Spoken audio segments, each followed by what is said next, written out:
자, 우리가 이 부모 공경에 대해서 우리가 수없이 많은 이야기들을 들어요. 그런데 과연 왜 부모를 공경해야 될까?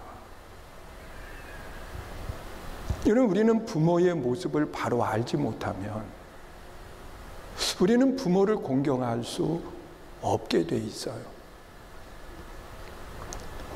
어느 분이 부모의 마음에 대한 표현을 그렇게 했더라고요.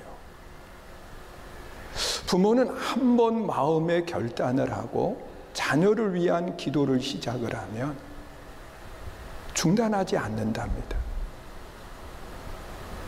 내 자녀들을 위해서 마지막 하나님이 나를 부르시는 순간까지 그 기도를 멈추지 않는다는 거예요. 자녀들은 마음에 어떠한 결단을 하고 난 뒤에도 속상한 일이 있으면 그 자녀들은 기도하는 그 일을 끝내요. 그러나 부모는 그렇지 않다는 거예요. 한 번 결단을 하면 마지막 하나님이 나를 부르시는 순간까지 그 기도를 끝내지 않아요. 여러분, 저에게도 자녀들이 있는데 어떤 때는 이 새벽에 나와서 기도할 때 마음의 갈등을 가질 때가 있어요. 교인들을 먼저 위해서 기도해야 될까? 아니면 내 자녀들을 위해서 먼저 기도해야 될까? 솔직히 이런 마음을 가질 때가 있어요. 자, 그때에는 내 자녀들에 대한 기도를 뒤로 미뤄요. 왜? 미안한 마음을 갖지 않도록. 내가 목사인데. 그러면서 그 자녀들을 위한 기도를 빼놓지 않는 모습을 보게 돼요. 저희 어머님도 하나님의 부르심을 받기 전까지 그 치매가 오셨는데도 불구하고 그분이 기도하는 그 기도의 내용을 살펴보면 단 하나예요. 그 마지막 기도에 대한 영상이 제 스마트폰에 이렇게 저장되어 있는데 그분은 그 마지막까지 기도의 내용이 뭐냐고 하면 하나님 나 더 살게 해주세요. 이런 기도는 하나도 없어요. 그 팔남매에 대한 기도를 하면서 자녀들마다 평안하고 건강하게 살게 해주세요. 자신을 위한 기도가 아니라 자녀들을 위한 기도를 하시는 모습을 보게 돼요. 이것이 부모의 모습이에요. 여러분, 부모들은 한번 결단한 것을 절대로 놓지 않아요. 그것이 부모의 아름다운 모습이지요. 그리고 또한 부모에 대한 이야기를 하면서 부모는요, 자식들이 불효를 하고 가슴에 아픈 마음을 갖게 하는 많은 일들을 행한다 할지라도 절대로 자식을 버리지 않는다는 거예요. 물론 이 세상에는 못된 부모도 계세요. 내 자녀를 방치하고 버리는 부모도 있지만 그런 사람들은 특별한 사람들이지요. 대부분의 부모들의 모습을 보면 참 속상한 일들이 얼마나 많아요. 얼마나 힘드는 일들이 많아요. 자녀로 인해서 말이에요. 그래서 옛날 어른분들은 그런 이야기 하잖아요. 가지 많은 나무 바람 잘 날 없다. 자녀가 많으면 많을수록 마음에 힘드는 일들이 많이 있다는 거예요.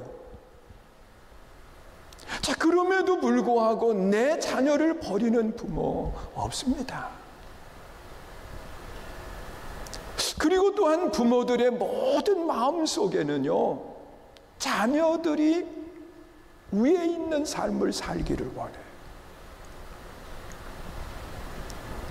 내 자녀들이 서로 다투거나 힘들게 하는 자녀가 아니라 서로 아끼고 그리고 서로 사랑하는 마음을 가지고 살아가기를 원해요. 그것이 부모들이 원하는 아름다운 모습인 거예요. 그런데 형제들 간에도, 그리고 가족들 간에도 정말의 사랑으로 하나가 되지 못하고 다툼을 일으킬 때가 얼마나 많은지. 저희도 8남매가 있는데요, 이번에 어머님이 하나님의 부르심을 받고 난 뒤에 장례를 모시면서 참 그 8남매 그 전체가 마음을 모았을 뿐만 아니라 장례를 다 마치고 났을 때에도 전혀 시끄러움이 없었어요. 정말 모두의 마음속에 흡족한 마음을 가지고 천국에 가신 어머님에게 누가 되지 않도록 행동하는 그 모습들을 봤어요. 여러분, 가족 간의 우애는 단 한 가지만 생각하면 된다고 생각이 돼요. 그것이 뭐냐고 하면, 내가 조금 손해를 보자. 그러면 형제 간에는 우애가 있어져요. 내가 왜 손해를 봐? 그러다 보면 다툼이 일어날 수밖에 없어요. 여러분, 부모가 원하는 것은 형제 간의 우애입니다. 가족 간의 우애입니다. 그리고 또한 모든 부모들이 원하는 아름다운 모습이 있습니다. 그것은 내 자녀들이 잘 되기를 원해요. 여러분, 내 자녀들이 잘 되기를 원한다라고 하는 것은, 내 자녀가 최고로 잘 되는 부모의 모습은 뭐가요? 있겠어요? 그것은 내 자녀가 영원한 천국을 바라보면서 마지막까지 하나님을 잃지 않는 아름다운 모습을 갖는 것, 이것이 부모들이 원하는 아름다운 모습이거든요. 여러분, 다윗이라고 하는 사람이 마지막 하나님의 부름을 받기 전에 그 아들 솔로몬을 불러놓고서는 너 이 나라의 왕이 되면 이런 얘기하지 않아요. 나는 모든 사람들이 가는 그 길을 가게 됐는데 너는 힘써 대장부가 되고 여호와 하나님의 말씀을 지키는 사람이 되라고 부탁을 해요. 여러분, 그것이 부모의 아름다운 마음 아닌가요? 여러분, 나만 영원한 천국에 가는 것이 아니라 내 자녀로 하여금 영원한 천국에 갈 수 있도록, 그것이 부모들이 원하는 아름다운 모습이라는 거예요. 여러분, 부모의 마음은 한결 같다고 그렇게 이야기를 하고 있어요. 그러면 자녀들은 어떤 마음을 가지고 부모를 대해야 될까? 우리 한번 생각해 봐요. 여러분, 자녀된 우리들이 부모에게 어떤 마음을 가져야 될까? 여러분, 하나님은 아주 분명하게 이야기를 하고 있습니다. 하나님과의 관계 속에서 하나님께 영광이 되게 할 뿐만 아니라 사람과의 관계 속에서는 가장 먼저 하나님이 말씀하신 것이 뭐냐고 하면 부모에 대한 공경이에요. 내 부모를 공경하라, 그렇게 말씀을 해요. 여러분, 레위기 19장 3절에 보면 그렇게 말씀을 하고 있어요. 읽습니다. 시작. 너희 각 사람은 부모를 경외하고 나의 안식일을 지키라. 나는 너희의 하나님 여호와입니다. 여러분, 안식일, 하나님을 예배하는 것도 먼저 내가 부모를 공경하고 난 뒤에 하나님을 예배하는 아름다운 신앙을 가지라고 말씀하고 있어요. 여러분, 이 말씀 속에는 하나님의 사람이라고 하면 반드시 부모를 공경해야 된다고 그렇게 말씀을 하시는 거예요. 그런데 왜 부모를 공경해야 되나? 하나님의 명령일 뿐만 아니라 우리는 이미 부모로부터 받은 것이 많은 사람들이에요. 그래서 그 부모의 은혜에 감사하는 것이 부모를 공경하는 아름다운 모습이에요. 뭐 하는 거요? 감사하는 거. 여러분, 사람은 태어날 때부터 그 성장하는 과정 속에서 부모들의 돌봄이 없이는 절대로 사람은 성장하지 못해요. 여러분, 사람은 태어나서 바로 걷는 사람 아무도 없습니다. 제가 어릴 때 저희 부모님이 소를 키우셨어요. 일소입니다. 암소예요. 아주 크고 일도 참 잘해요. 그리고 이 소가 우리 가정에, 우리 자녀들에게는 한없는 기쁨이 돼요. 이 소가 1년에 한 번씩 꼭 송아지를 낳아요. 그러면 그 송아지가 우리 8남매의 학비예요, 학비. 그게 이제 조금 자라면 팔아가지고 그걸 가지고 우리들을 가르쳐 주셨어요. 그런데 이 소는요, 태어나면은요, 어미가 일어나서 그 소의 털을 핥기 시작을 해요. 셔르다 소 털을, 송아지 털을 다 핥아가지고 그걸 말리는데 그 털이 마르면 비쩍비쩍 되면서 송아지가 일어나요. 그리고 걸어요. 그리고 어미젖을 찾아서 빨아요. 그런데 아이는 태어나서 처음부터 일어나 걷는 아이 이 땅에 아무도 없어요. 부모가 이 아이의 모든 걸 책임지는 거예요. 여러분, 부모가 방치하면 아이는 죽어요. 부모의 돌봄이 없이는 아이는 아름다운 모습으로 성장하지 못해요. 여러분, 이 부모의 돌봄이 반드시 필요한 것이 아이입니다. 이것은 오늘 우리 모두가 다 마찬가지예요. 그래서 우리는 부모의 사랑에, 은혜에 뭐 해야 되느냐? 감사해야 되는 거예요. 믿으세요? 여러분, 감사하는 마음을 가지고 부모를 대할 수 있어야 돼요. 그리고 또한 이 부모에게 우리는 어떻게 해야 되느냐? 순종할 줄 알아야 돼요.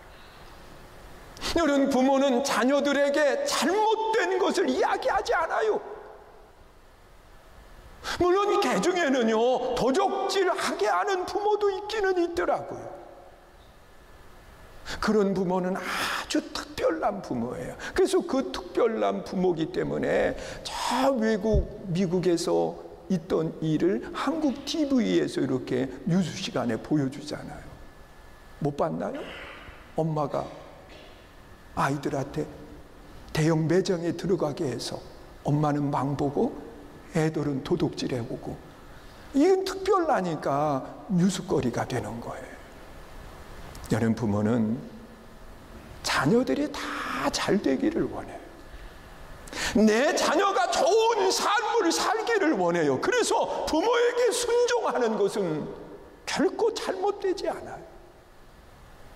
여러분, 어느 한 분이 그 사람의 이렇게 성장해 가는 모습을 연구를 했는데, 그 많은 사람을 대상으로 연구하면서 75세까지 그 사람들이 어떻게 더해가고 그리고 또 쇠퇴해 가는가를 조사를 했더니, 지식이라고 하는 것은 그 절정기에 이르고 난 뒤에는 쇠퇴기를 맞이한다는 거예요. 그래서 사람의 지식이 나중에 연세가 많으신 분들은 다 평준화가 되는 거예요. 그래서 어느 분이 그랬대잖아요. 동창회에 함께 그 아내 할머니하고 또 남편이 참여를 했는데, 그 학교는 다른 학교를 나온 거예요. 그런데 그 교가를 부르자 그랬더니 연세 많으신 어른분들이 교가를 부르는데 동해물가를 부르더라는 거예요. 그 학교가를 잊어버린 거예요. 그러니까 그게 제일 쉬우니까 동해물가를 부르더라. 그러니까 남편이 오다가 어이구 당신 학교가 거기 그 학교 교과하고 우리 학교 교과하고 똑같네 그러더라는 거예요. 평준화가 돼요. 나이가 드시면 몰라요. 그리고 처리 속도도 늦어요.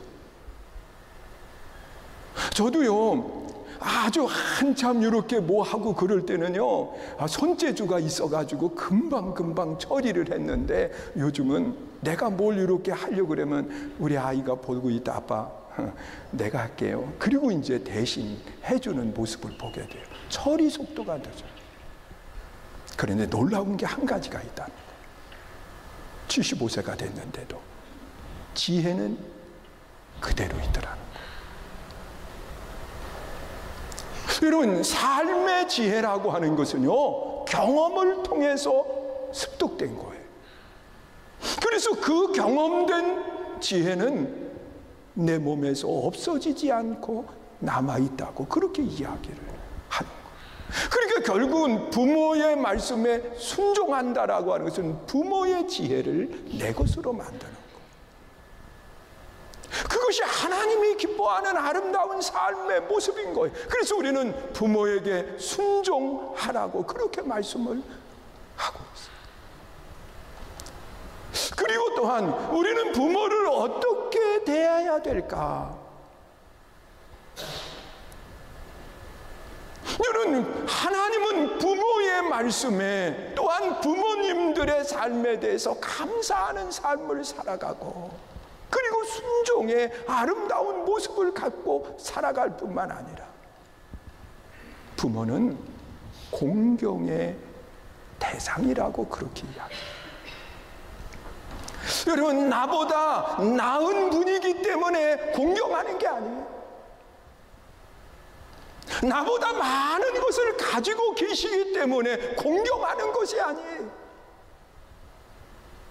여러분, 나보다 많은 것을 가지고 계시기 때문에 공경한다고 하면 부모의 재산이 주는 날부터 자녀들은 부모를 공경할 이유가 없는 거예요.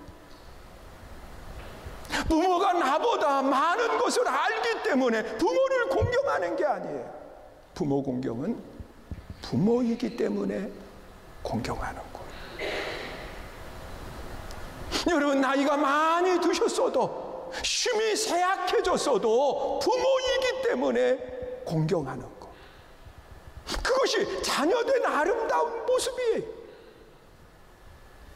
자, 그러면서 하나님은요 부모를 공경하는 사람들에게 하나님은 약속하신 것이 있어요. 그 약속이 뭘까? 여러분, 출애굽기 20장 12절에 보면 그런 약속을 하고 계세요. 내 생명이 길어진다, 그렇게 이야기해요. 사실 조심스럽기는 해요. 저도요. 왜냐고 하면 장수한다, 그렇게 하나님이 이야기하시는 것이 아니라 생명이 길어진다, 그렇게 이야기합니다. 여러분, 내 삶에는 하나님이 정한 연수가 있어요. 그런데 부모를 공경하는 사람에게 하나님은 그 연수를 더하게 하시겠다고 약속하고 계시는 거예요. 그것이 하나님의 약속된 말씀이라는 것. 그래서 내 자녀가 이 땅에서 생명이 길고 더할 수 있는 아름다운 모습이 될 수 있도록 부모는, 자녀가 부모를 공경하려고 할 때 받아야 돼요. 저는 저희 어머님 때문에 제 아내한테 핀잔을 들었을 때가 많았어요. 왜냐하고 하면 이제 우리가 힘들게 공부를 하고 또 외지에 나가서 이렇게 생활할 때가 많았기 때문에 부모님들은요 이렇게 뭘 사가지고 혹시라도 오면 꼭 우리 어머님은 그러시는 거예요. 무슨 돈이 있다고 네가 이걸 사가지고 오냐? 그냥 와도 괜찮아. 그렇게 꼭 얘기를 하시는 거예요.